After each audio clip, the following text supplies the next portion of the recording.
Sunday. Have a look at some of the results with our guest, who is former Milford Haven player Chris Trueman. He's going to talk us through what he made of the Six Nations and plenty more as well. So Chris, welcome to Pure West Sport. How are you? Thank you. Yeah, I'm good. Thank you. Thanks for having me. I'm very well. Excellent stuff. Well, we'll come to you in just a sec. Let me go to the guys in the studio first. We will start with what happened in Cardiff on Sunday. Fraser, what was your view? It was a tricky match, wasn't it, for Steve Tandy's team to bounce back after the England game? France at home, the most difficult fixture in the Six Nations, really. What was your thoughts? Oh, notwithstanding the size of the task you just outlined there, Ben, I still thought it was very, very poor. I have to be honest. Defensively, it was poor, and it was the most disappointing thing for me. As we talked last week about not even being competitive in games, it was another game that was over before half time, really, wasn't it? The rut set in. This thing, not employing a full-time defence coach, has got to stop. We're leaking way too many points. If you were going to take positives out of it in terms of step forward, there was nowhere near the number of penalties. There was Twickenham and no yellow cards this week. So hopefully we've maybe learnt a lesson there defensively. But I thought we hardly laid a glove on France, really, like we did with England. Thought the tries came too easily, the basic skill. And the kicking game, I understand the kicking game. You can't just hammer up if you're not making any, you're not crossing the gain line. But they need to execute it much better than that. I think 4 or 5 loose Welsh kicks inadvertently led to French tries. It's got to be executed better, like I said. So, no, I think they got a lot wrong on Sunday, notwithstanding everything else that's going on. And Gord, and anything to add on that? It was officially... Yeah, give it a bit of a positive. I thought the line out went well on Saturday. They scrummaged well, but Fraser's just pointed out the flaws in the Welsh game. It's they've got a lot to get up to speed, and it's not going to happen overnight, to be honest with you. Tandy's got one hell of a job.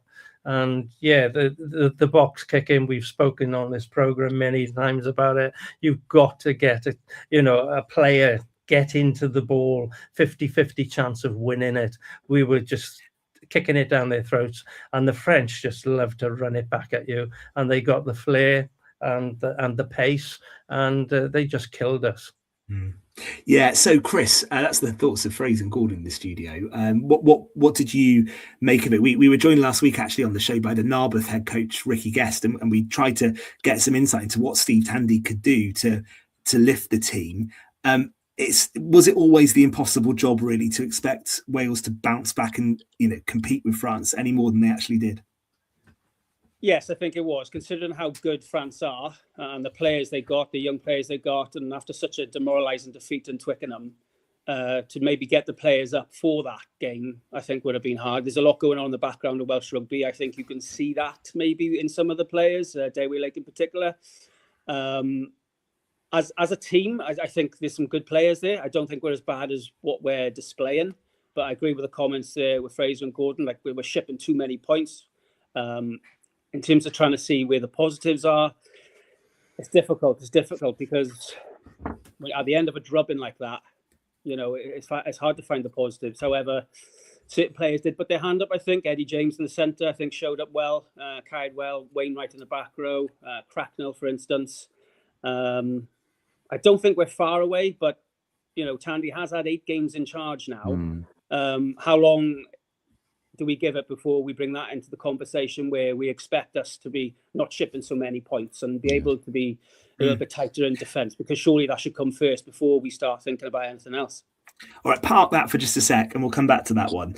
A question, Chris, I'll come to you first, and then the guys in the studio can come in as well. The attendance was 57,744. That's the lowest Six Nations crowd that Cardiff has ever seen. What's your view on that, Chris? Are people falling out of love with the Wales team? Is it simply the results are poor? What did you make of the fact that that was the lowest crowd that Cardiff seen for a Six Nations game? I'm not surprised. And I think, is it 10,000 empty seats equates to like £1 million loss or something like that? So it'll hit them, and it'll hit them hard. And they will be discussing that, I think, on board level. I think there's a huge amount of apathy around Welsh rugby at the moment due to the way the game's being governed. Again, at board level, they're struggling. We've been here before in terms of Wales not having a very good team, if you like, in the 80s and 90s, for instance. But we've quickly turned around because we've had the players. And during those times, we have supported the players. But yeah, there's a huge amount of apathy there at the moment. And it's not exaggerating to say we're right in the midst of a crisis. Fraser, you actually had some views on that, didn't you, over the weekend about the apathy that Chris has touched on there? I think you put them out on social media that actually you understand the apathy, but that's also not going to help the team move forward, is it?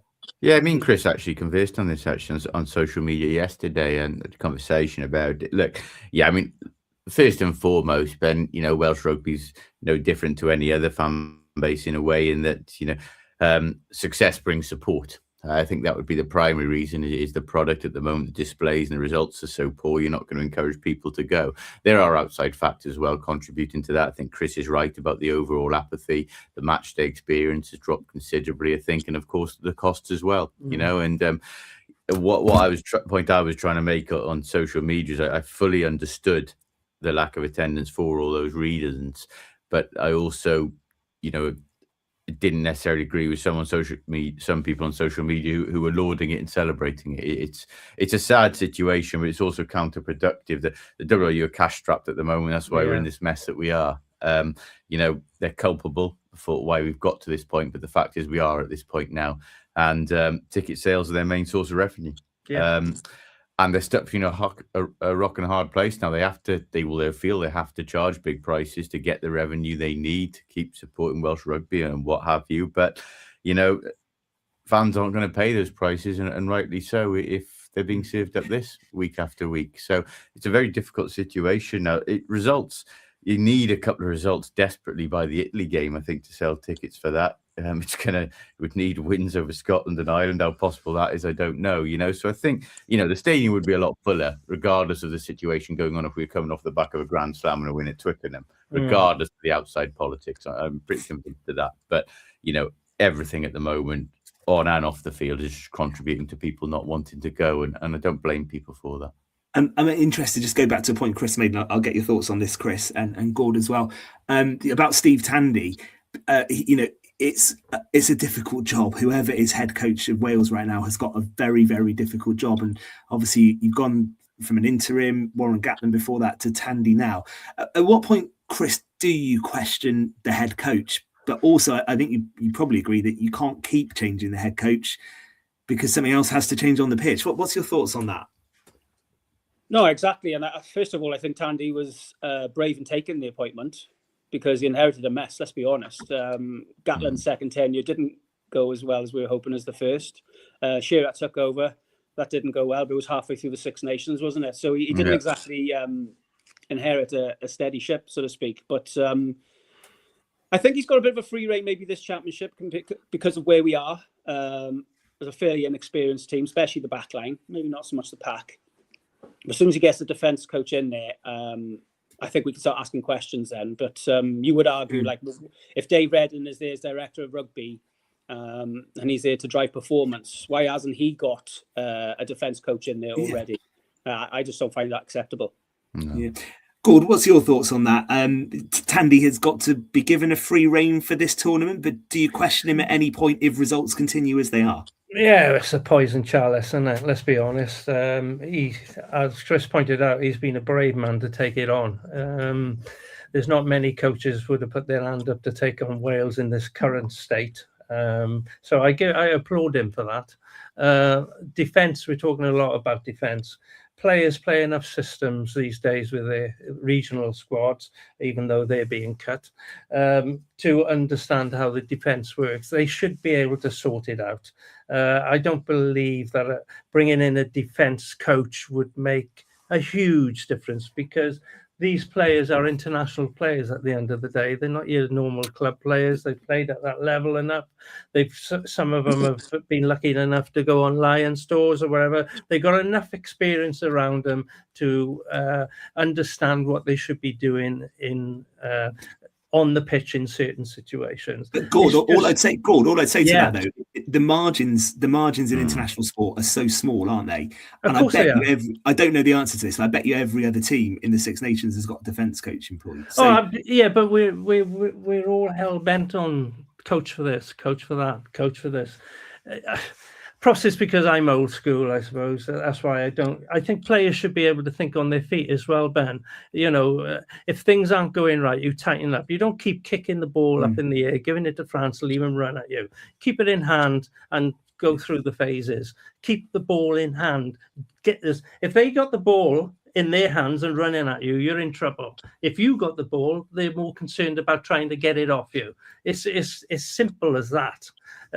But they can't even keep the ball for 3 or 4 phases. Somebody's got to kick it or whatever. It's just frustrating. We have the ability in Wales, we do. But at this moment in time, confidence is shot, definitely shot. And nobody is, they've got passion isn't everything. And we were talking earlier about bums on seats. Obviously, everybody wants to go and see Wales when they're winning, but when they're not, they're not going. And also the price is a factor as well. It's a huge factor. 100 quid to watch that. Who's going to, well... Yeah, and everything else you pay as well to go. Exactly. It's not a cheap it's day, very is it? expensive. And, they're struggling to keep 4 regions going. They need the money. It's as he said, a double-edged sword. Simple as that. All right, we'll come back to Wales in just a second, and we'll come back to some of the issues around the regions as well with Chris. But let's just tick off some of the other stories from the weekend. And Chris, what did you make of the Calcutta Cup on Saturday? And I have to say, I was nervous about that game all the way through. And I did say last week I didn't fancy England necessarily to win there. Didn't help themselves going down to 14, but Scotland showed some mettle, didn't they, after losing in Italy? Yeah, I'm not sure what the odds were like for that game, but I thought England would have won that, to be honest, because they've been so strong of late. Although Scotland have been their bogey team up until that game, was it beaten 4 times out of 5 games or something like that? Yeah. But it was a masterclass from I thought Finn Russell. Hugh Jones loves scoring against England. So does Ben White. And they were just up for it, the Scottish, weren't they? They had a poor performance. Obviously, they lost to Italy the week before, and it was a great response from them, and it was a great spectacle of game. Arundel did you no favours whatsoever. England no favours. Obviously England were playing with 14 men for a half an hour, nearly half the game. So and it just didn't work out for England, did it? I think aerially Scotland are very good in the back three, and they cope with the England kicking game. I thought it was excellent by Scotland. Yeah. Phrase, fair to say, actually, Saturday, the stories in the Saturday games were the 2 teams who'd slipped up on the first week, bouncing back because Ireland needed to beat Italy and they only just did. It was a closer game than we would have liked, but they got the win. That was kind of the story, wasn't it, on Saturday? Good wins for Scotland and Ireland. Yeah, it was. I expect the Ireland game to be very tight. We've spoken about Italy now. They're no longer just this attritional side. They can play as well, and they showed that. They showed that in Dublin. And Ireland got through that. They needed that. After their loss in France, I don't think they're going to be challenging for the championship at all this year. I think like we've talked about their rebuilding phase before, haven't we? But Scotland-England game, it didn't actually surprise. It always leaves you slightly frustrated as a Scotland fan, wouldn't it? You give them a game where perhaps they're underdogs and they come up with such intensity. And to beat England, Calcutta Cup, and rise to the occasion. It's when they're favourites and they go to Rome and they got to assert themselves and take that next step and grind out the wins you need to win titles, that they're unable to do it. But no, I like Chris. I did expect England to come through a narrow game there. I thought they'd be tested, then come through. Even actually at 14 points up, I wondered if England would chip away at the second half. But no, Hugh Jones, as Chris said, superb so often against England. Great game from him. Great game from Finn Russell. And Scotland, see if they can push on from it now. Hopefully not, Fraser. No, well, hopefully not. But consistency has been the problem with Scotland. As Chris pointed out about the aerial game. Thank you, Chris. Yes. We're so bad at that. Consistency has been Scotland's problem. So hopefully they'll be inconsistent on Saturday for sure. I'll tell you what, let's finish on the Six Nations with this then, and then we'll ask Chris a couple of other questions about some other stuff going on. Let's finish with, do any of you think Wales can bounce back in Cardiff on Saturday? Scotland is the game. It's 20-5 kickoff on Saturday. Any chance of a Wales win, do we think, like the weekend? I don't expect the same margin to defeat the first 2 games, so I don't expect Wales to win, no. Gordon?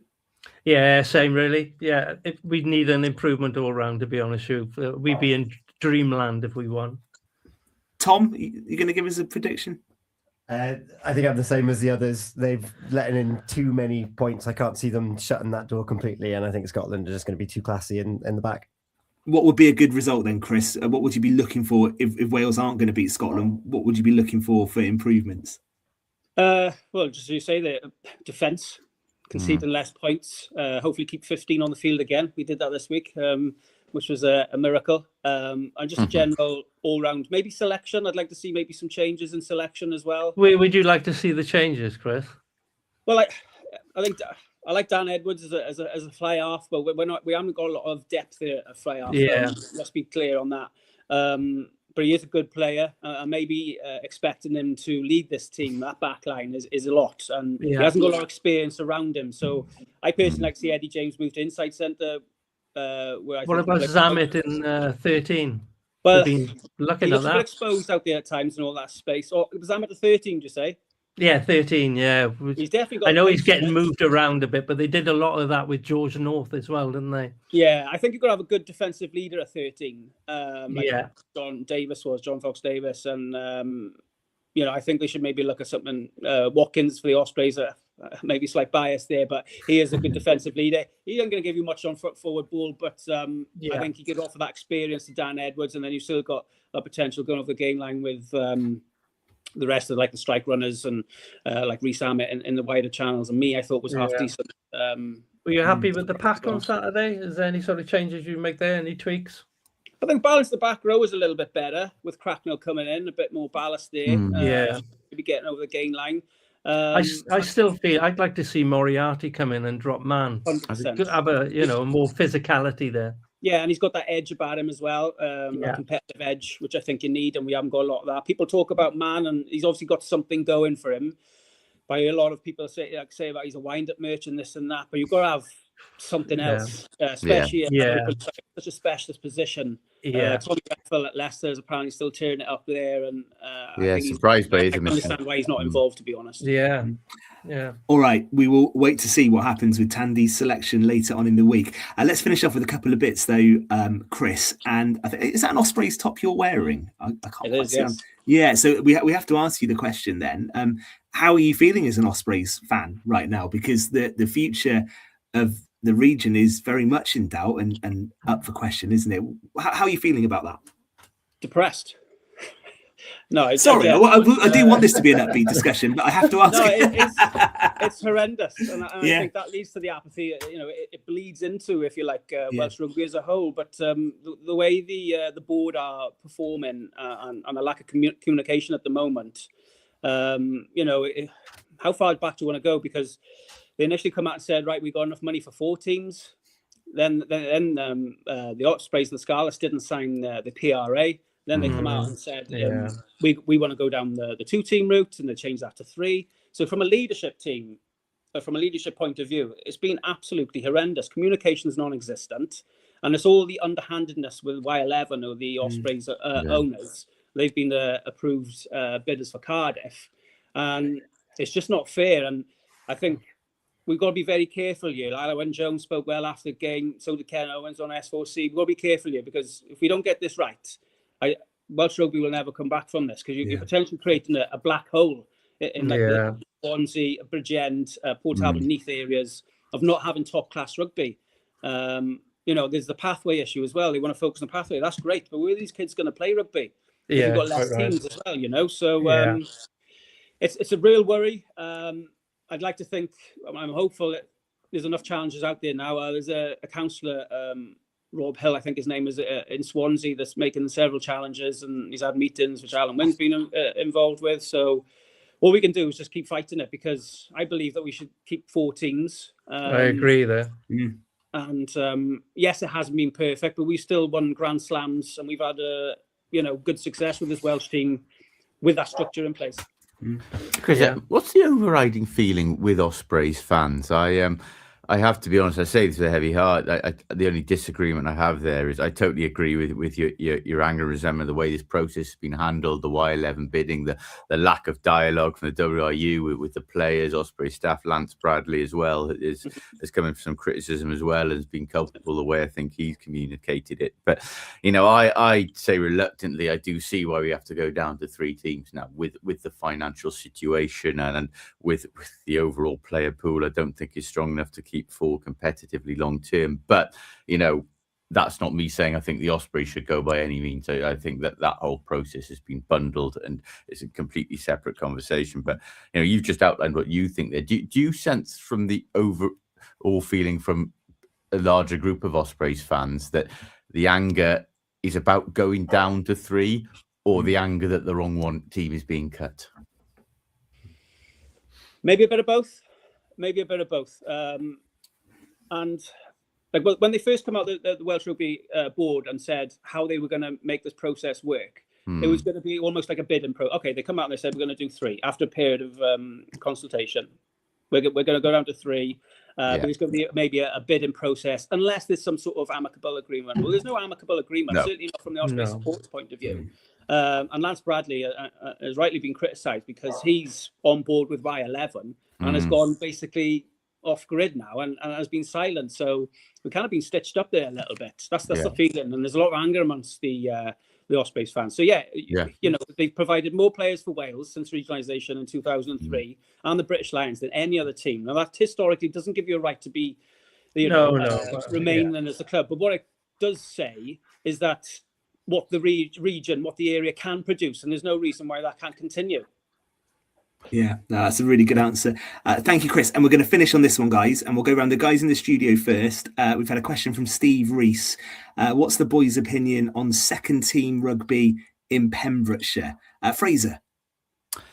Oh, look, we all know the merits of second team rugby if you can get a full side playing regularly, and a side that mainly, look, you're always going to have the odd player. You might be an injured first team player coming back. You might need a couple just to bolster that side or old heads and so on. But ideally, you want it to blood players, don't you? A young 100%. Second team, or maybe players who still got a bit of work to do before they're up to first team level. Look, I'm not against second team rugby at all. My concern at the moment in Pembrokeshire, I'm seeing these second team fixtures. Other than the sides who are actually in the league system, and we'll come on to them in a moment, and they tend to be played by old boys, and they're all played on days where first teams don't have games. Well, if you've got to play them on a game where first teams don't have games, that suggests that having a regular second team isn't really sustainable. So I'm not against them being played, but I'm not sure they're serving the purpose that they should be, the ones that are being played at the moment.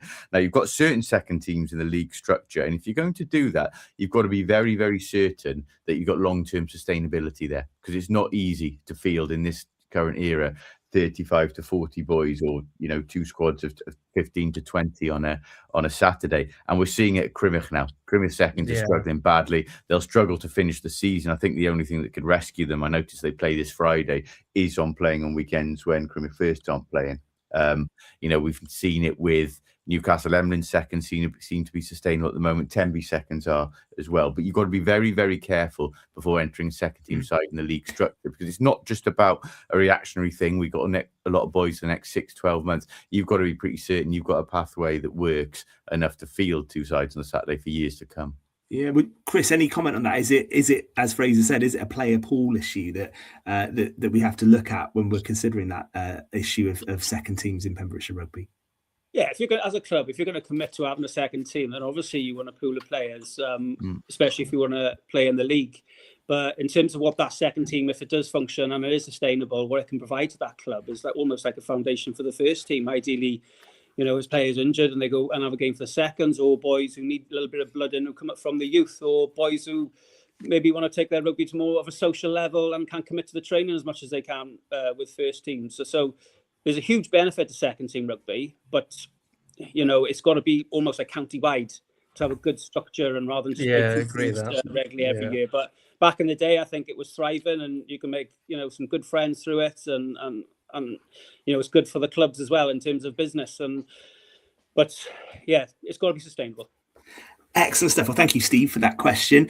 And Chris, thank you ever so much for being with us on Pure West Sport this evening. Great to talk rugby, and we'll do this again next week after the third round of games in the Six Nations as well. Chris, we'll say good luck, because you're starting Ironman training very soon, aren't you? Your 30-week training program ahead of Ironman Wales later this year. So from us all here, good luck, and maybe you'll have to come back on later on in the year and let us know how that's going ahead of your third Ironman. That would be great. Thank you very much for being with us. We're going to come back for the final part of tonight's Pure West Sport in just a few moments. Eaton-Evans and